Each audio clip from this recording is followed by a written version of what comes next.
Good morning, everybody. Happy Friday. My name is Allison and I am joining you from Mokinsties, which is the Blackfoot word for Calgary, meaning elbow. In the spirit of reconciliation, I acknowledge that I live, work, and play on the traditional territories of the Blackfoot Confederacy, the Tsuut'ina, the Nakota Nations, the Métis Nation within Alberta District 6, and all the people who make their homes in southern Alberta.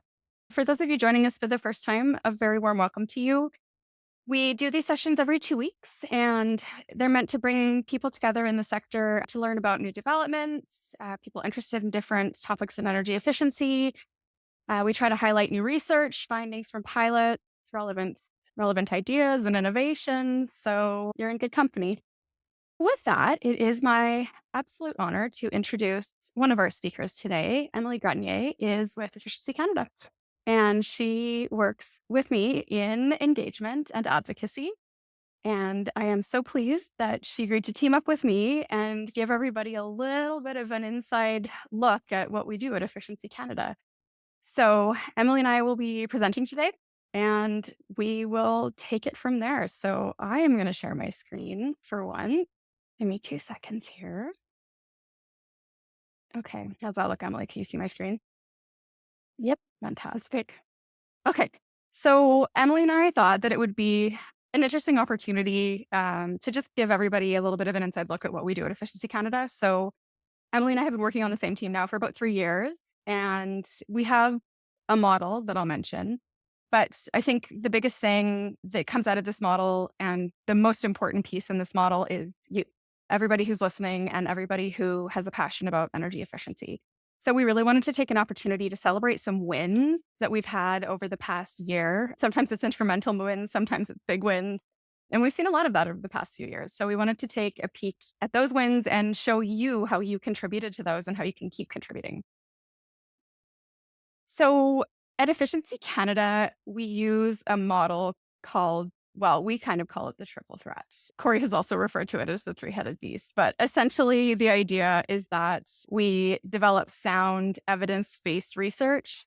And this is based on real challenges and needs in Canada that energy efficiency can help solve.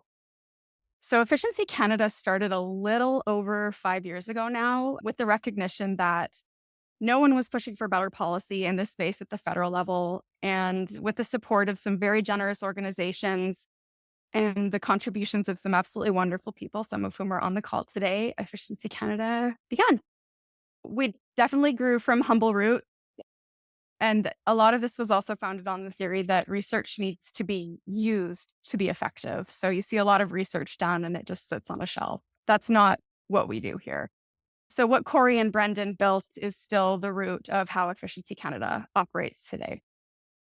So besides using this evidence-based research, there is an important component of that research that it goes beyond party lines, and it really impacts how people live and thrive in our society.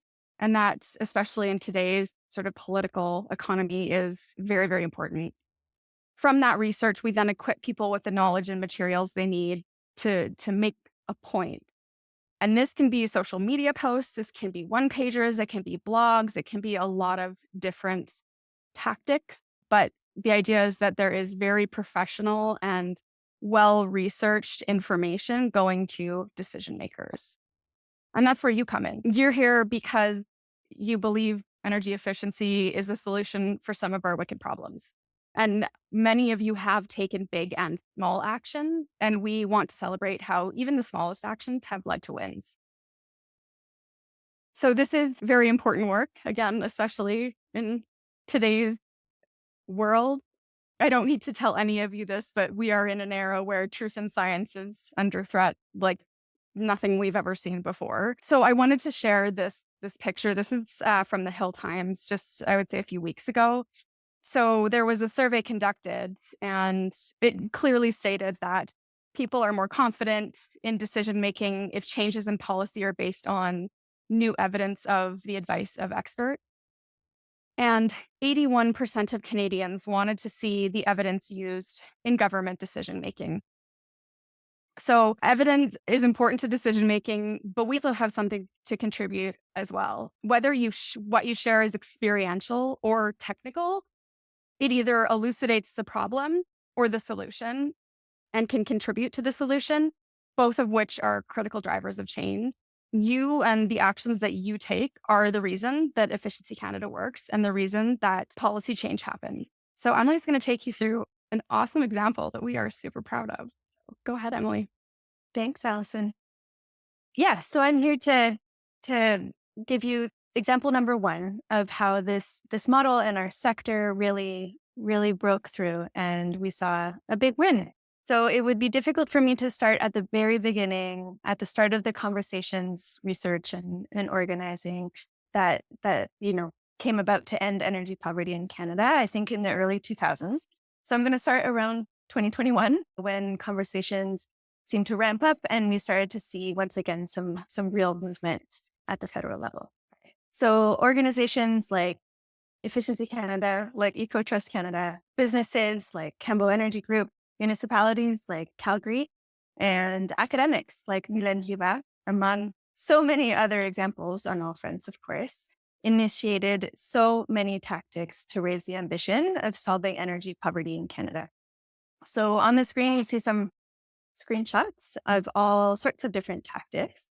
We saw petitions, we saw op-eds, blogs, news articles, rallies, workshops, and something like 4 or 5 different sign-on letters over the years that got somewhere from 120 to 140 organizations, businesses, academics, all sorts of folks signing on, and all directed at firmly implementing an accessible, affordable, inclusive energy efficiency program for low-income households and renters at the federal level. So as our colleague Brendan put it, I hope he's here, no tactic was too ridiculous to get people talking about heat pumps and energy poverty. So here's Brendan at Halloween. As you can see, all of these tactics really worked, and discussions about heat pumps rose significantly since May 2022, in part thanks to all of the organizations in the energy efficiency sector wearing I love heat pump t-shirts, talking to the media, having conversations with elected officials, signing on to open letters, etc. And it all led to the Canada Greener Homes Affordability Program being announced in Budget 2024. It is truly an example of where the advice of experts, community groups, companies in the sector all came together to influence and to shape the policies that we needed to help solve a huge problem we were all identifying and had clever solutions for. So yeah, story number one. I'll pass it back to Allison for another example of how our sector came together. Thanks, Emily. So building codes, so exciting for few people, except maybe the people on this call, a few others. This might not seem like a surprise to anybody on this call, but there is a lot of passion behind net zero building codes. So even before the 2022 budget and my time at Efficiency Canada, there was massive engagement and input into the inclusion of energy into and the development of the 2020 model building code. So that was before my time. But it's important because your feedback and actions propelled that inclusion and also the harmonization of codes across Canada and the agreement that provinces adopt codes within 2 years of publications. That was absolutely massive and sort of therein set the stage for supplementary funding. So what we wanted to talk about here was a pretty big win for codes in Canada, and not necessarily with the primary adoption of codes, but the support to adopt codes. So some of you have heard of and applied to and even received funding for the Codes Acceleration Fund that NRCan released. And that's a win for our community, and that's a win for so many of us that have been working on this for a long time, but also that contribute in so many more ways than, providing evidence and providing submissions. So we wanted to tell our side of the story a little bit and how you contributed to that. So we first proposed the Net Zero Building Code Acceleration Fund. That's what we called it in our budget submission for 2022. And this idea came from Kevin being embedded in existing networks, many of whom you were also on.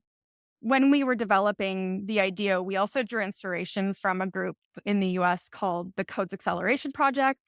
They had accelerated for similar funds in the States during the Obama era. And then the IRA in the United States also includes a codes fund. So, following that, the budget submission, we wrote a blog. And at the time, we did have some intel that the timing was right and the government would be receptive to this kind of an idea. We also had a champion in government that supported this policy solution and brought this blog forward and the budget submission forward to policymakers. So many of you, as part of your organizations, supported the call through submissions to the Canada Green Building Strategy consultation and even just through conversations that you have with your connections in government. And you worked with us to align messaging, ensuring government was clear on both the pressing need and that this could be part of the solution. So, funding to accelerate the adoption and implementation of performance based national codes that came directly from budget as part of the Canada Green Building Strategy was announced in 2022. And that was the same budget that introduced the Deep Retrofit Accelerator Initiative and the Greener Neighborhoods Pilot Program. So, following the budget, the call for proposals for CAF was issued in 2023. And the point we wanted to make there was sometimes it's not even necessarily written actions that make a difference. This change came about because there was a receptivity in government, and a lot of it was due to great relationships. And you can never underestimate the power of great relationship, especially with policymakers, obviously, but also within your own network. So some of you might remember the guy on the screen, Kevin. He was with us and was absolutely instrumental in making some of those changes happen and writing a lot of the content that was literally pulled verbatim from our work and included into Budget 22. So the other point that we wanted to make about this specific campaign, although to call it a campaign seems less than, was that between our 2022 budget recommendation and these CAF projects actually being awarded, many of you were still absolutely nose to the grindstone. This win is so multifaceted. The work that so many of you have done has created a much larger, interested and receptive audience with a higher level of understanding for many of the projects to thrive within. So, creating policy wins is not just about convincing a policymaker that it's a solution, but it's also about creating a receptive environment and a demand for those policy solutions. So, I wanted to talk about some of the ways that this network and sort of the group of people that were advocating for codes contributed and acted that sort of led to this policy win and will hopefully create a really sustainable environment for additional policy wins. So you contributed ideas and learnings about code adoption on our Action for Buildings Code Council, which had an advisor from each province. And some of you even launched your own provincial networks. You built a network of passionate people sharing our Codes for Climate Advocacy toolkits and other resources. So the toolkit's on the slide there, it's to the very left. So the toolkit described pathways for many different stakeholders in pressing for change, and it also helped to build consensus about the benefits of codes with supporters and create common language. You rallied to build awareness of any provincial code consultations, and you worked together to develop amazing submissions. Some of you wrote op-eds to your elected official outlining lived experience with the codes and the benefits, and still continue to do that. You came together to brainstorm what challenges each province was facing and which tactics could help pave the way for codes adoption. We hosted a few workshops to do that, and we know many of you hosted workshops too. And then the network, which consisted of other powerhouse organizations like FCM, the Low Carbon Communities of Canada, different building exchange organizations, building information exchange organizations like ZEBAC, they came together to also build some groundswell within municipalities. So you can see there's two graphics of publications listed there. Those were some of the guides that were produced for municipalities with FCM. And then if you're coming to us today and you work in a municipality, you not only participated in that and came to workshops and used the guides that we wrote, but you also championed it within your governments, your local governments, and your colleagues, and with other municipalities as well. And you brought those people in, and we saw that. So within this win, I wanted to highlight a really cool example. This was something that we only had our fingers into a little bit, but we watched, and I think all of Canada watched with great interest. So in July 24, 2024, the City of Vancouver Council decided to relax rules for new buildings in Vancouver, which was a very different course from its longstanding approach to climate leadership, and put it at odds with the progress being made in many of the surrounding municipalities. So the amendment undid a key 2020 bylaw requiring new buildings to be heated with energy efficient electric appliances and mainly heat pumps. So 12 communities in the area had already passed similar policies through the provincial zero carbon step code, and 7 more were considering following suit at the time. So when we saw that, the action was almost immediate. Zeke immediately circulated a sign on letter, and many of you helped to circulate that through social media. In addition, there was multiple calls on social media to participate in the council meeting. So I put a couple of slide captures on here. You can see the article, some of the articles that were published. You can see some of the social media posts. That day at the council meeting, so many of you showed up to speak on behalf of the zero carbon step code and that Vancouver keep this bylaw in place that they actually had to defer that session to a secondary session. I think there was something like over 100 people that showed up to speak at that committee, which is just incredible. So ultimately, you can see from the articles that the decision was overturned. The pressure on council and evidence of benefits provided is another example of how relatively small groups of credible voices can create just a huge impact. And you can see from one of the articles that those voices were a lot of the times industry, which I think gets a little bit of a false perception about not supporting bylaws and policy changes like that, which is, this shows is very far from true. So Emily's going to wrap it up for us. Thanks. So we're not done. There's a lot of more work to be done ahead in 2025 and beyond. But here are 6 issue areas that we are focusing on internally at Efficiency Canada. And I know that a lot of you on the call are thinking about these same things too. So first, demand for electricity is steadily rising, but instead of relying on expensive new power plants, let's focus on what we already have within our reach: energy efficiency. Second, as discussed, we're very encouraged by the Canada Greener Homes Affordability Program. We want to see it implemented this year and see energy poverty recognized as the pressing national problem that it is. Third, by updating and modernizing the Energy Efficiency Act, we can unlock significant energy savings, lower emissions, and put the latest innovations into action in homes and businesses across the country. Provinces need to keep advancing their building codes to ensure new construction meets higher standards of energy efficiency. And we would love to see more implementation of building performance standards in existing buildings. With the launch of the retrofit accelerators, we have a really exciting opportunity to rethink how we approach retrofitting homes and buildings. Let's aim to revolutionize retrofitting, scaling up in ways that make the process faster, more efficient, and accessible to more people. And last, but definitely not least, we will be spending quite a bit of time harnessing the energy and the passion of all of you, trailblazers, experts, to achieve all of these lofty goals. By organizing and mobilizing our groups collectively, we can build the political power we need to drive real lasting change, as well as keep the progress we've already made. So we and you have already taken many steps to get us here. But of course, there always seems to be more that we can do. So the 6 priorities I just referred to, and likely so many more, really need your support. And it really doesn't have to be super complicated. So there's a few ideas here. First, let's create agency and urgency.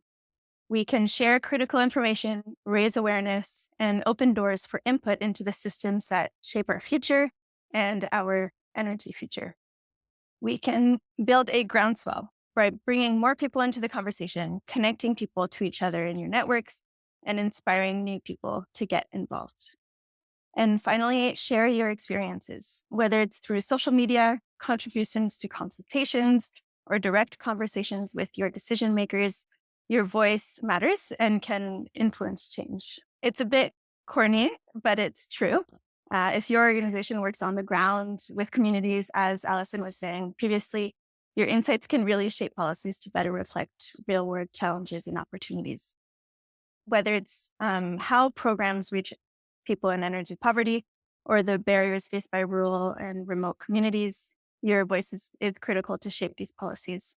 So, if any of this sounds like something you would like to continue doing or start doing, and you would like some support, please feel free to reach out to Efficiency Canada. There are also a ton of other organizations in the space that provide what we do at a more local level or in a different way. So, there's a ton of support there for you if you would like to take on and add some of this to your plate. So consistent work from our sector over granted many years definitely delivers results. That's basically the point that we were trying to make today. And we are very excited for all the possibilities that may unfold in 2025. And I hope you join us.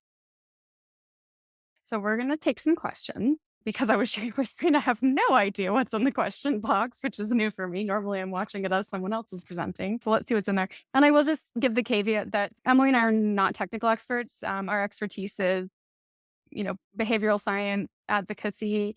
So if there's a technical question, we might pick on some of the people from our group in the crowd to help us answer, or always defer. We're happy to have these conversations behind the scenes as well.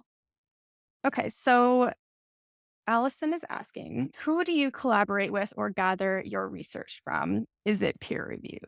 I can kind of lightly answer this question. So yes, the research is often we're doing a lot of desk research and we're pulling from different publications that exist. And so if you go into any one of our reports on the website, you can see, the significant references that we're using. Every one of our research documents is peer reviewed as well. We have quite an extensive peer review process where it goes out to many of our stakeholders and a diverse group of stakeholders as well. So it will go out to people working in the industry, but it also will go out to people that are impacted by specific policies to understand how the policy solutions that we recommend would impact them. So hopefully that answers the question. And if you would like to understand any more, again, feel free to get in touch with any one of us. Okay, so next question. Have we explored AI for streaming local zoning bylaws? I don't know.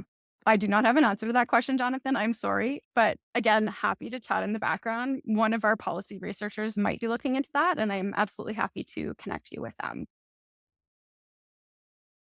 Okay. So speaking of not building new, extensive generation, does small distributed generation and storage fall under the EC mandate?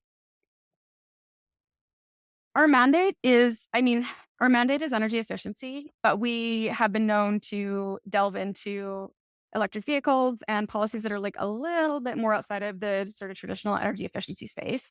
Right now, we are doing some work with different utilities and sort of some policy development around demand flexibility, as well as energy storage and some of the energy storage capabilities of appliances and how that would look, potentially some of the different demand side management programs in the country. So that's a big piece of work that's going to be coming up in sort of 25, 26, and especially around how we're optimizing the delivery of reducing energy consumption in the country through the mechanisms that already exist. And in a lot of the provinces, the mechanisms are through the utilities and energy efficiency organizations. So it likely will be something that is within our mandate as part of sort of that piece of work.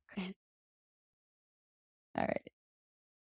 Are we doing any work with the Green Button Group in the US and Canadian partners? Not right now. We are very aware of it. And I think it likely will come up as part of our research. So I would just say stay tuned for that. They likely will be one of the stakeholders that we tap into for either information or as part of peer review. So yeah, it's definitely a good raise because that is something that has really shaped the energy efficiency community in Ontario. Are we using AI for behavioral analysis research? No, not this time. We are not. We typically don't get into behavioral analysis. There are some components just because energy efficiency programs obviously deal with humans and there's a behavior component, but typically the policy interventions that we're recommending are not behaviorally based. They would be changes to policy or regulations. So we're not doing that work right now. If you are interested in behavioral analysis, we have a bit of a sister organization in the States. They're called ACEEE. So they actually have a behavioral analysis unit, and they have produced some really incredible research on behavioral change in the energy efficiency sector. So if anyone's interested in that, I encourage you to look into that. And we actually are going to be hosting ENERCAN in a couple of weeks. They're going to talk about a behavioral pilot that they did. I believe it's in London around the implementation of heat pumps. So if that's something you're interested in as well, then I would definitely check out our website. It's not posted yet, but it will be shortly. That's going to be a really cool session. Emily, do you want to take any of these questions? I'm I can stop scrolling talking. through trying to find questions I can actually answer. Um, Well, why don't you talk about the energy efficiency and affordable housing piece? Do you want to talk a little bit about that? Sure. I don't know that. So, our colleague Abby is the lead researcher on the energy poverty file or low income energy efficiency programs. And I don't know that he has specifically released research on the affordable housing piece, as in energy efficiency programs for affordable housing specifically. We typically release research that is more kind of broad for homeowners and tenants. I would recommend going onto our website in the energy poverty tab. There's a ton of research there that addresses households and tenants and policy solutions for those folks.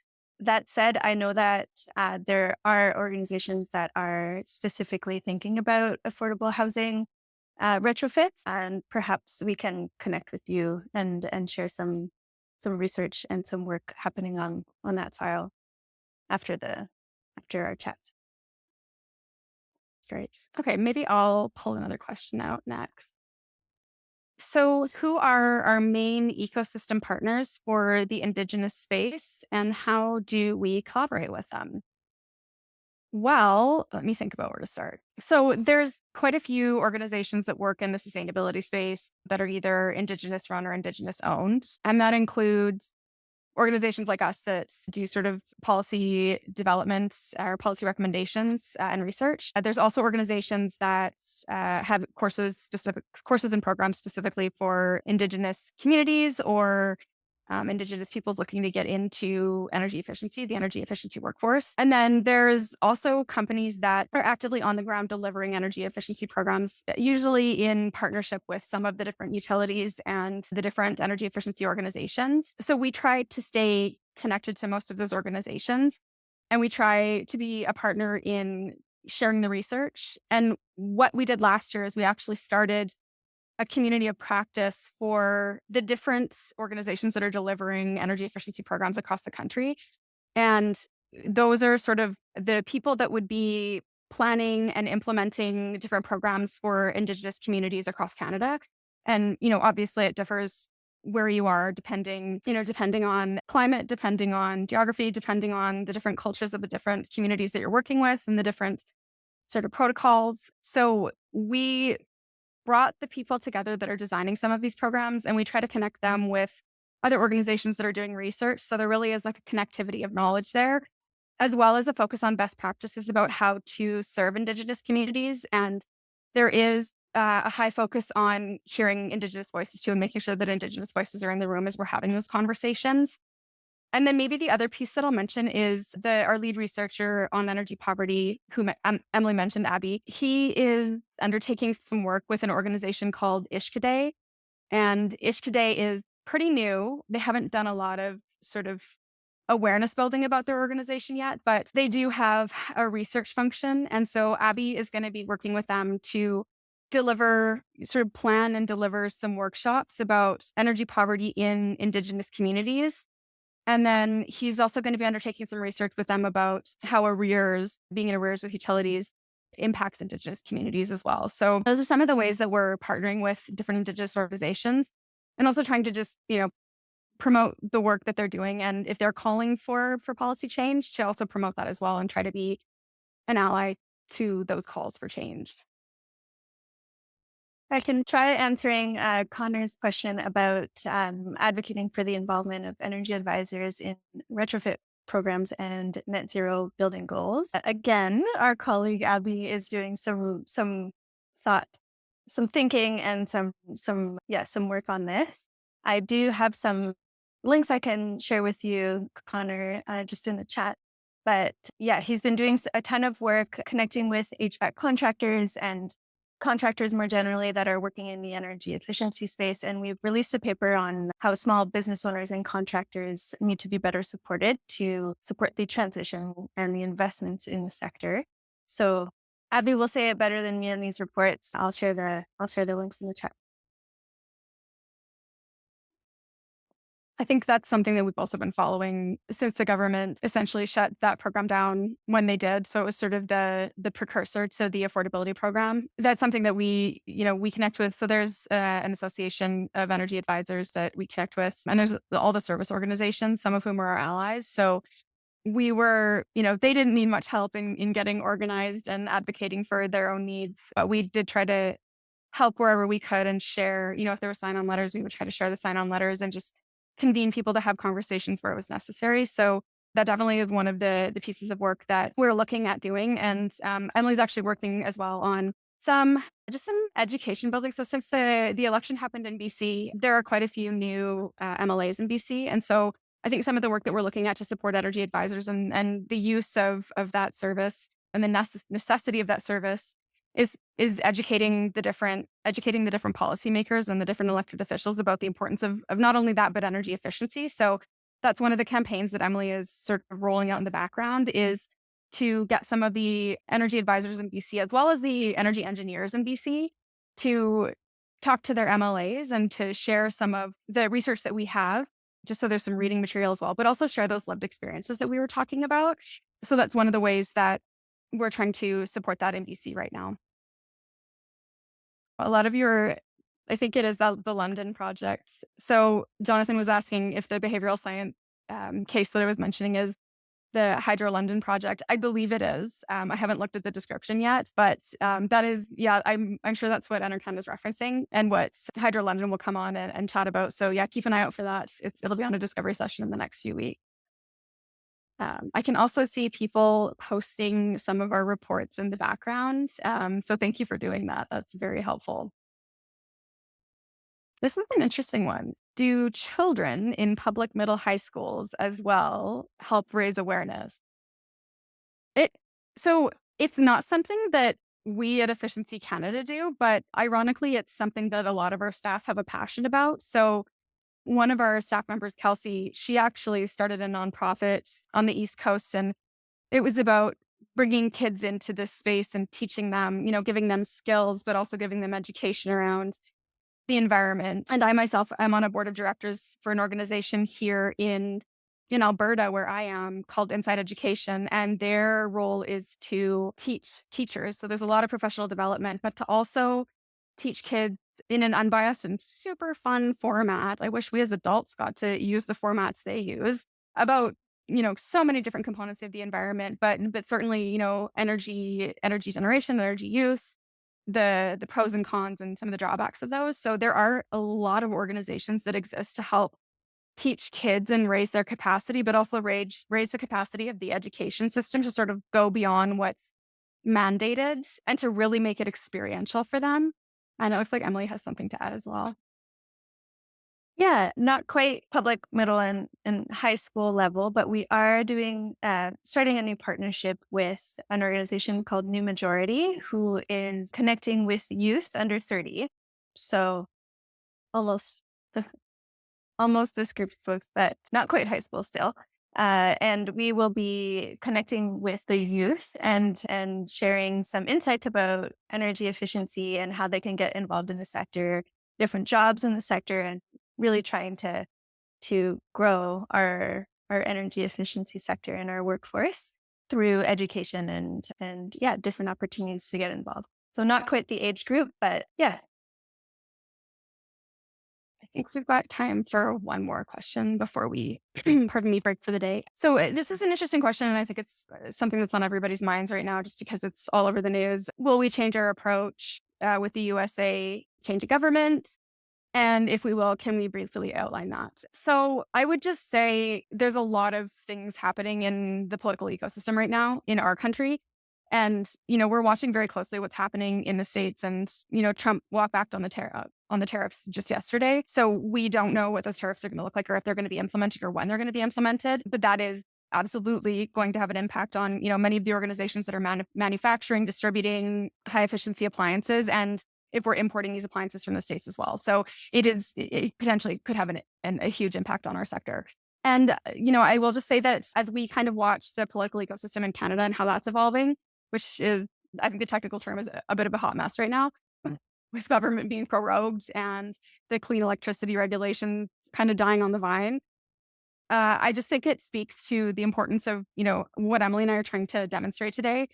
And just, we think we're at a certain place and we think we've had some great wins, but we need to keep evolving, and we need to keep making sure that the wins are occurring in a way that is, I guess, palatable to current governments. I will just say again, I kind of mentioned this at the beginning, that our research is unbiased. It's based on challenges and opportunities in the energy efficiency policy sector. It's not written for any one specific political group, but we also are working with the different political parties that are going to be part of the next Canadian election to talk to them about energy efficiency and why energy efficiency is important. So we are trying to make sure that this continues to be a topic of conversation in political debates, and the benefits are very well known sort of as we move into the election cycle and beyond that. So that is a key piece of work for us. And that's why we are incredibly humbled and appreciative of all of the support of all of you. If you have a lived experience that you can share after the election with your MP, even your MLAs or your local elected official, it all makes a difference. If you worked in energy efficiency, or if you have been like impacted positively by it, or you have a challenge that could be solved by it, those are the experiential pieces that need to be shared so that people understand they can connect policy solutions with lived experiences and lived challenges in Canada. So that's my very rambling way of saying, yes, we are watching it and actively involved in it. Did you want to add anything to that, Emily? That was phenomenal. And that was the point we were trying to make, and an open invitation to everyone. It's great. That's such a great question to wrap it up. So thank you, John. We appreciate that. Okay, that's it for us. You've heard me speak more today than you probably ever have before. I maybe never want to hear again. But I will be back in 2 weeks. So in 2 weeks, we're going to have one of our amazing trailblazers join us. Her name is Ruby Magara, and she's going to share some of her experiences about working in the energy efficiency sector as a woman and as a woman of color. And, some experiences about how she's felt welcome or not welcome in certain environments. So if you work in an organization and you're interested in understanding more about, different people's experiences in the sector and how you can make it better, how you make it worse sometimes for them, I would really encourage you to join us for that session. It's again a little bit of a departure from sort of the technical energy efficiency, but it supports our sector. And that is something that we need to focus on because DEI metrics could use some improvement in our sector. So I encourage you to join us then. We really appreciate you coming and spending your time on Friday with us. So thank you so much. All right. Bye, everybody. Have a great Friday. Bye. Bye.